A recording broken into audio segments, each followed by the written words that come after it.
ही मालिका पुन्हा सुरू होतीये. येस, तुम्ही जे ऐकलं ते खरं आहे. मी सावित्रीबाई ज्योतिबा फुले ही मालिका पुन्हा प्रेक्षकांच्या भेटीला येणार आहे. येत्या 20 तारखेपासून म्हणजे 20 जून पासून मराठी वारसा या यूट्यूब चॅनलवरती मी सावित्रीबाई ज्योतिबा फुले ही सिरियल पुन्हा सुरू करण्यात येणार आहे. कारण ही मालिका बंद करण्यात आलेली आहे. मग TRPच्या कारणामुळे की दुसऱ्या कुठल्या कारणामुळे, पण इतिहास दाबता येत नाही.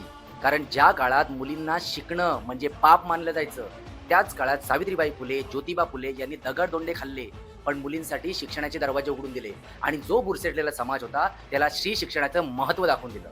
आणि तोच शिक्षणाचा हक्क, तीच स्त्री-पुरुष समानता, तोच समानतेचा न्याय आत्ताही आजच्या काळातही तितकाच महत्त्वाचा आहे. कारण आपण शाळेत जाऊ शकतो, शिक्षण घेऊ शकतो. विशेषतः मुली शिक्षण घेऊ शकतात.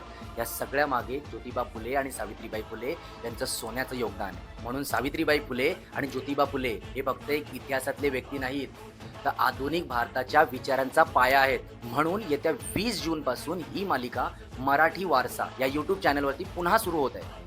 मी आणि माझं कुटुंब तर ही मालिका बघणार.